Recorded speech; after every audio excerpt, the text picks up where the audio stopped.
Tuan Yang Dipertua, saya ingin dengan izin membaca sekeping surat yang ditulis oleh Parti Pribumi Bersatu Malaysia beralamat di Alam Mesrah, Kota Kinabalu, Sabah, yang ditujukan kepada Yang Berhormat Tan Sri Datu Muhyiddin selaku Presiden Parti Pribumi Malaysia. Yang surat ini ditandatangani oleh Setiausaha Badan Pimpinan Bersatu Negeri Sabah bertarikh 3 November 2022 yang lalu.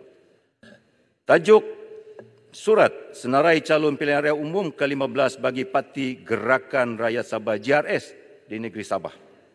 Untuk makluman Yang Berhormat Tan Sri, GRS telah mengadakan majlis pengumuman senarai calon dan penyerahan watika pencalonan pada 2 November 2022 bertempat di Magellan Hotel Sutra Ballroom. Bersama-sama ini dilampirkan senarai calon yang akan bertanding menggunakan lambang GRS pada pilihan raya umum ke-15. Yang pertama, P167 Kudat bersatu. Senarai yang ke-6, P175 Papar bersatu. P178 Sepitang bersatu. P179 Ranau bersatu. P185 Batu Sapi bersatu. P189 Sempurna bersatu. 1, 2, 3, 4, 5, 6 calon-calon JRS yang bertanding atas logo JRS sebenarnya adalah calon bersatu. Dan ini tidak membezakan. Ada 6 wakil rakyat yang berada di sebelah sini.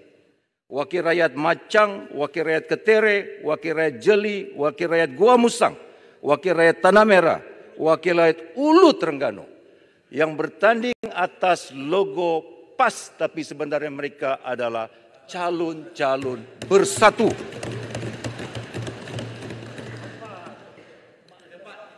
Perbezaan kedudukan yang berlaku ketika ini. Mereka berada di sebelah kami di sini dan yang 4 orang menang daripada 6 itu berada sebelah sana.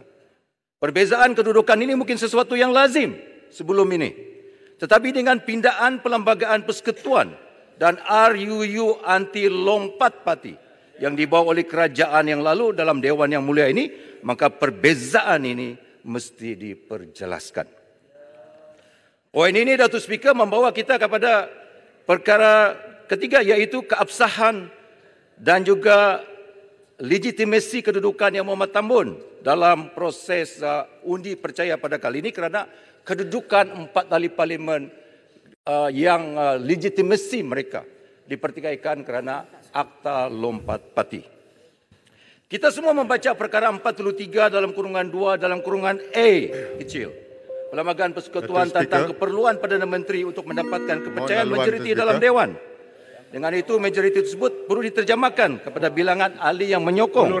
Namun bilangan itu atau dengan izin numbers of support perlulah suatu bilangan numbers yang sah dan legitimate di kalangan ahli parlimen. Yang Berhormat Beluran menyebut baca papar tadi. Menteri duduk. Yang Berhormat menyebut papar tadi. Akan lihat bagaimana kerusi 4 ahli daripada Sabah yang menjadi masalah pokok dalam Dewan ini diputuskan kerana ia sepatutnya dikosongkan kerana melanggar Akta 49A Perlembagaan Persekutuan. Yang Berhormat Speaker, saya ingin merujuk Hansat Rasmi Dewan Rakyat bertarikh 28 Julai 2022. Mohon di mana laluan Menteri, Beluran. saya tak bagi jalan Yang Berhormat Menteri itu duduklah, bacalah peraturan mesyuarat. Di mana Menteri pada masa itu Datuk Dr. Haji Wan Junaidi bin Tuanku Jaafar telah menjelaskan yang berikut. Saya quote.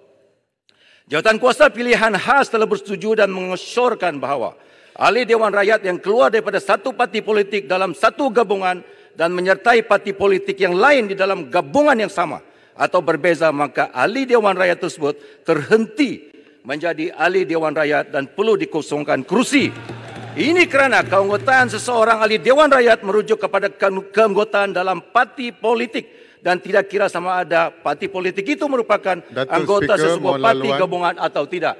Unquote. Itu kenyataan Menteri Undang-Undang dalam kerajaan yang lalu.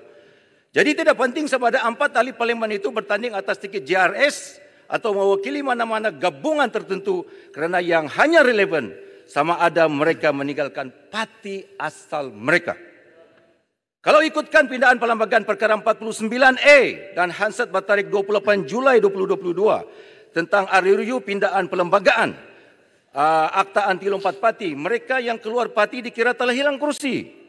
Kalau mereka hendak menyertai parti lain, maka tindakan ini perlu dibaca bersama dengan Perkara 49A dalam kurungan 1 dan dalam kurungan 2 Roman. Perlembagaan Persekutuan iaitu he ceases to be a member of the political party. Berdasarkan kepada Perlembagaan Bersatu, Tuan Yang Dipertua, Perkara 10.2.3 juga menyatakan bahawa kalian seseorang ahli terhenti serta-merta apabila menyertai atau menjadi ahli mana-mana parti politik lain di negara ini. Oleh yang demikian, tindakan mana-mana mereka meninggalkan parti ini dan kemudian menyertai parti lain boleh disifatkan melanggar Perkara 10.2.3 Perlembagaan Bersatu dan terhenti menjadi ahli bersatu serta-merta. Hal terhenti menjadi ahli parti adalah terjatuh di bawah Perkara 49A dalam kurungan E kecil dalam kurungan 2 Roman Perlembagaan Persekutuan. Tentu sekali pelbagai interpretasi undang-undang telah dibuat baik di kalangan pengamal undang-undang maupun kepimpinan JRS sendiri mengenai kedudukan mereka. Yang menarik adalah penjelasan perencanaan yang dibuat oleh kepimpinan JRS itu sendiri. Jadi yang bertua bertentangan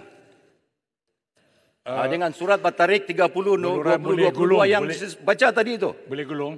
Telah dibacakan, JRS mengatakan bahawa mereka sebenarnya sekarang ini adalah anggota direct member JRS sejak bulan Oktober yang lalu, iaitu sebelum PRU ke-15 yang dijalankan. Saya adalah salah seorang daripada ketua bahagian Bersatu yang juga merupakan anggota JRS.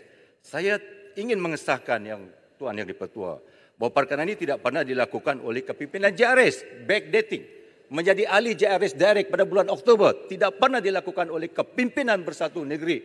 Saya selaku ketua bahagian mengesahkan itu. Tidak pernah dilakukan pada bulan Oktober dan tidak pernah dilakukan bulan-bulan sebelum bulan Oktober. Tentu sekali sebagai ketua bahagian saya tahu jika perkara ini berlaku, Yang Dipertua, they become direct member of JRS secara direct member. Tetapi istilah dan roh direct member dalam perlembagaan JRS itu perlu diperjelaskan. How can you a member of Bersatu menjadi member direct JRS? Okay. Tidak ada keperluan. Jadi sebenarnya ini semua dibuat untuk backdate, menjustifikasi tindakan mereka yang bercanggah dengan peraturan 49 Perlembagaan Persekutuan. Jadi saya minta Yang Hormat Speaker, perkara ini perlu diperhalusi, disesuaikan dengan Perlembagaan Persekutuan RUU Anti Lompat Parti untuk memperjelaskan kedudukan 4 ahli parlimen yang bertanding atas tiket JRS tetapi sebenarnya roh kalian mereka adalah Bersatu. Baik, terima kasih. Habis dah? Habis.